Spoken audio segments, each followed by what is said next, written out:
12 seconds. That's all it took for a routine traffic stop in Tulsa, Oklahoma, to become a nightmare that would shatter multiple families forever. On June 29, 2020, Police Sergeant Craig Johnson approached what seemed like an ordinary vehicle during a late-night patrol. What he didn't know was that the man behind the wheel, David Ware, had already made a decision that would cost Johnson his life. But here's what makes this case truly disturbing. The getaway driver who helped Ware escape wasn't some hardened criminal. He was just a regular guy named Matthew Hall who made one catastrophic choice that would haunt him for the next 24 years of his life. Tonight, we're diving deep into a case that reveals how quickly ordinary people can become accessories to unthinkable violence. A case where body camera footage captured every horrifying second, where a father was gunned down in cold blood, and where justice came at a price that left everyone questioning whether it was enough. This is the story of the Matthew Hall case, June 29, 2020, Tulsa, Oklahoma. It was just past 11 p.m. when Sergeant Craig Johnson and Officer Arash Zarkeshan pulled over a vehicle for what appeared to be a routine traffic violation. Johnson, a dedicated officer with years of experience, had no reason to suspect that this stop would be any different from the thousands he'd conducted before. But David Ware had other plans. As the officers approached the vehicle, their body cameras rolling, Ware made a split-second decision that would change everything. Without warning, he opened fire on both officers. The footage, later released by the Tulsa Police Department, shows the terrifying moments as bullets flew and chaos erupted on that quiet street. Sergeant Johnson was struck and mortally wounded. Officer Zarkeshan, despite suffering severe life-threatening injuries, somehow survived the brutal attack. But as the officers lay bleeding on the asphalt, something even more disturbing was about to unfold. Enter Matthew Hall. While Johnson fought for his life and Zarkeshan struggled with his injuries, a vehicle suddenly appeared on the scene. The driver? Matthew Hall, who would later become known as the getaway driver in one of Tulsa's most shocking police shootings. In those crucial moments after the attack, Hall made a decision that would define the rest of his life. He helped David Ware escape. But here's where this case gets complicated. Hall wasn't just some random accomplice who happened to be in the wrong place at the wrong time. The evidence would later reveal that his involvement went beyond simply driving Ware away from the scene. According to prosecutors, Hall also helped hide the weapon used in the shooting, making him an accessory to not just one, but two separate felony charges. The question that would haunt the courtroom months later was simple, yet profound. How does an ordinary person become an accessory to such a heinous crime? Was Hall a willing participant in Ware's violent plan, or was he simply caught up in a moment of panic that spiraled completely out of control? The answer would come to light through painstaking investigation, hours of body camera footage, and testimony that would bring a courtroom to tears. Meanwhile, at the hospital, Sergeant Craig Johnson's family faced their worst nightmare. His wife and young son rushed to his bedside, hoping and praying that somehow he would pull through. But Johnson's injuries were too severe. Despite the best efforts of medical professionals, he succumbed to his wounds, leaving behind a devastated family and a community in mourning. Officer Zarkeshan, though critically injured, began the long road to recovery that would test his physical and emotional strength for months to come. As news of the shooting spread throughout Tulsa, the community was left reeling. How could such violence erupt during what should have been a routine traffic stop? And who was this Matthew Hall character who had helped the shooter escape justice? The investigation that followed would uncover a web of decisions and circumstances that led to this tragic night. But it would also raise uncomfortable questions about accountability, justice, and the fine line between being in the wrong place at the wrong time and actively participating in a crime. The manhunt for David Ware and Matthew Hall began immediately. Within hours of the shooting, law enforcement agencies across Oklahoma were searching for the two men who had turned a quiet Tulsa street into a crime scene. But it was the body camera footage that would prove to be the prosecution's most powerful weapon. The video, crystal clear and undeniable, showed Hall's vehicle arriving at the scene shortly after the shooting. Frame by frame, investigators could see Hall's car pulling up, Ware getting in, and the vehicle speeding away, while two officers lay wounded on the ground. This wasn't speculation or witness testimony that could be questioned. This was cold, hard evidence captured in high definition. Detective teams worked around the clock, analyzing every second of footage, tracking down leads, and building a case that would eventually put both men behind bars. The evidence was overwhelming, but the legal strategy would prove more complex than anyone anticipated. On June 30th, just one day after the shooting, both Ware and Hall were arrested. The speed of their capture was remarkable, but it was what happened next that would define the case for years to come. Ware, as expected, was charged with first-degree murder for Johnson's death and shooting with intent to kill for Zakashan's injuries. But Hall's charges were more nuanced and would become the center of intense legal debate. Prosecutors charged Hall with 2 counts of accessory to a felony, specifically accessory to shooting with intent to kill. The state argued that Hall's actions constituted 2 separate crimes. First, driving Ware away from the scene. Second, helping to hide the murder weapon. Hall's defense attorney, Brian Martin, saw things differently. Martin argued that his client's actions were part of one continuous act, and that charging Hall with 2 separate counts constituted double jeopardy. According to Martin, you can't punish someone twice for what is essentially the same crime committed in one sequence of events. This legal argument would become crucial during Hall's trial, but it was the emotional testimony that would capture headlines and break hearts. Fast forward to March 2021. Nearly 9 months after that fateful night, Matthew Hall found himself sitting in a Tulsa courtroom facing a jury of his peers. The trial that followed would be described by Hall's own attorney as highly emotional due to the circumstances surrounding the case. The prosecution, led by Tulsa County District Attorney Steve Kunzweiler and Assistant District Attorney Eric Grayles, had a straightforward strategy. Show the jury the body camera footage, present the evidence of Hall's involvement, and let the facts speak for themselves. But the defense faced an uphill battle. How do you defend someone whose actions are captured clearly on video helping a cop killer escape? Martin's strategy was to separate Hall from Ware's violent actions while acknowledging his client's poor judgment. If you're finding this case as compelling as I am, and you want to stay updated on more shocking true crime stories like this one, make sure to hit that subscribe button and ring the notification bell. Trust me, you won't want to miss what's coming next in this series. The trial proceedings revealed disturbing new details about that night. Prosecutors painted a picture of Hall as a willing accomplice who knew exactly what he was doing when he helped Ware escape. They argued that his actions weren't spontaneous, but deliberate choices that enabled a murderer to evade immediate capture. The defense countered with a different narrative.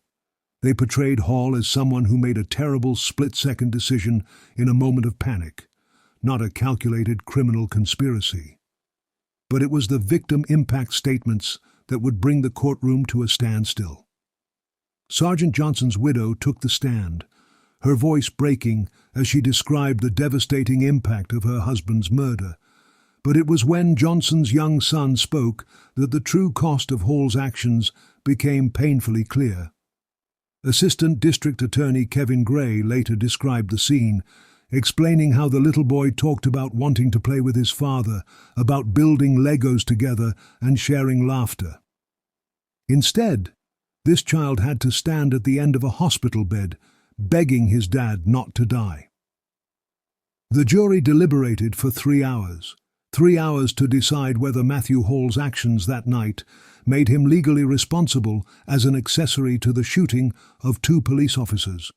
When they returned, their verdict was unanimous: guilty on both counts. The recommended sentence? 12 years for each count.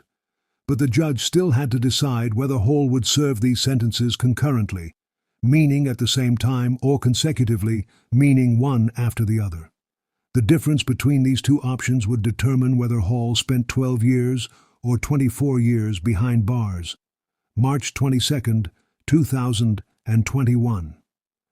The day Matthew Hall would learn his fate. Judge Musselman had a decision that would echo through the halls of justice for years to come. 24 years or 12 years. The difference between Hall seeing freedom in his 30s or spending the prime of his life behind bars. The courtroom was packed. Johnson's family sat in the front row, their faces etched with grief that time had not healed. Hall's supporters filled seats behind the defense table, hoping for mercy. The tension was suffocating. When Judge Musselman announced his decision, the words cut through the silence like a blade. 24 years, consecutive sentences. Hall would serve every single day of both 12-year terms, one after the other. The reasoning was clear.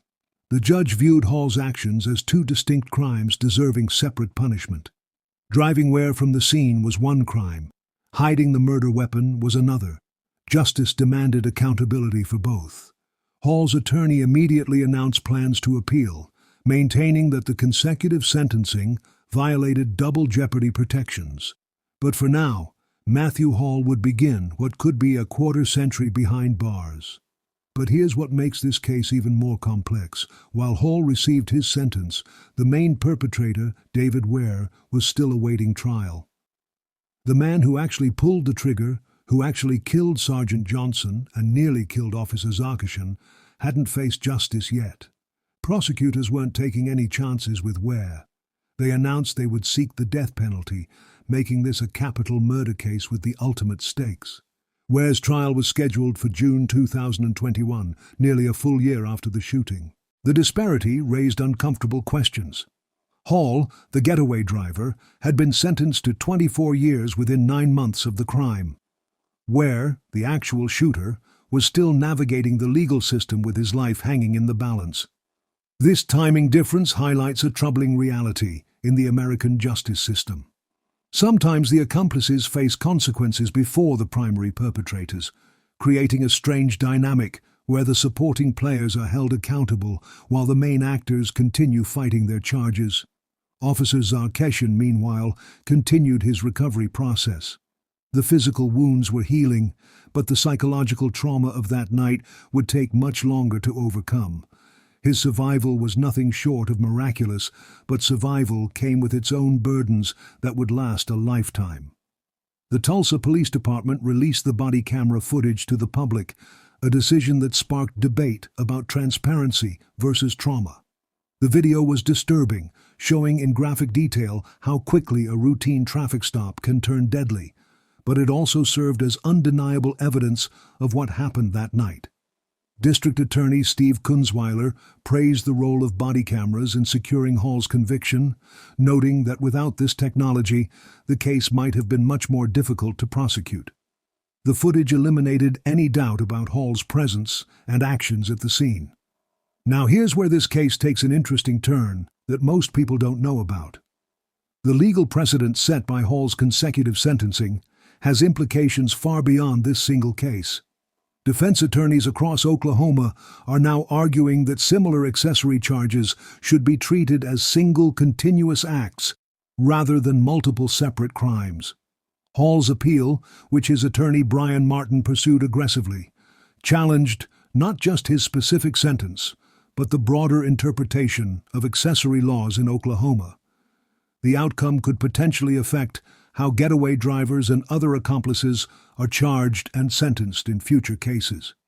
If you've been following this story and want to see how these legal battles continue to unfold, along with updates on other cases that are shaping our justice system, smash that like button and subscribe for more in-depth coverage. These stories don't end when the gavel falls, and neither does our coverage. But perhaps the most overlooked aspect of this case is its impact on police procedures and training.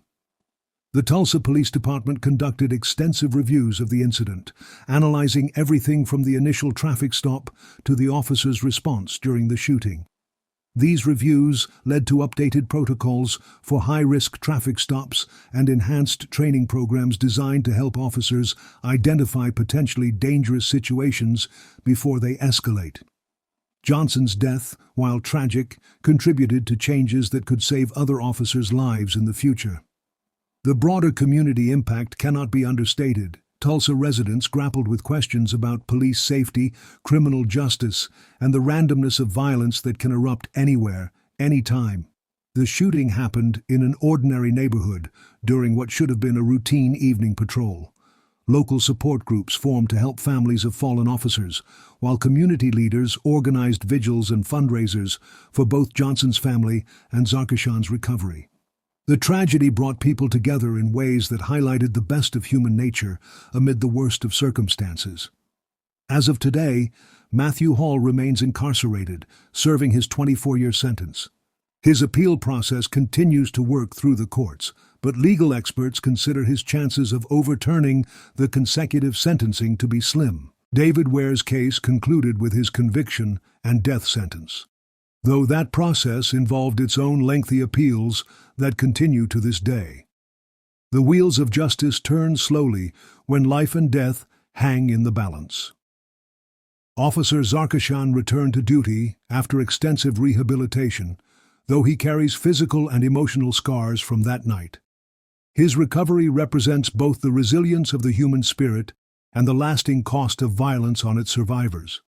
Sergeant Craig Johnson was laid to rest with full honors, remembered not just as a victim, but as a dedicated public servant who gave his life in the line of duty. His son, now older, continues to grow up without his father, a permanent reminder of the ripple effects of that 12-second encounter. The Matthew Hall case serves as a stark reminder that split-second decisions can have lifetime consequences.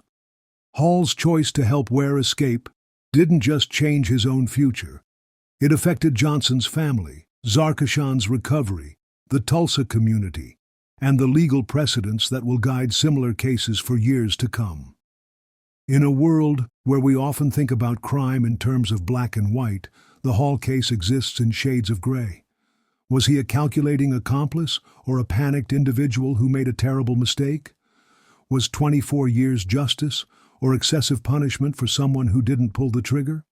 These questions don't have easy answers, but they force us to confront uncomfortable truths about accountability, justice, and the weight of our choices in moments of crisis.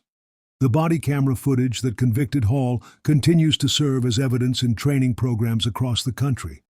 New officers watch those 12 seconds to understand how quickly situations can escalate and how important their split-second decisions can be.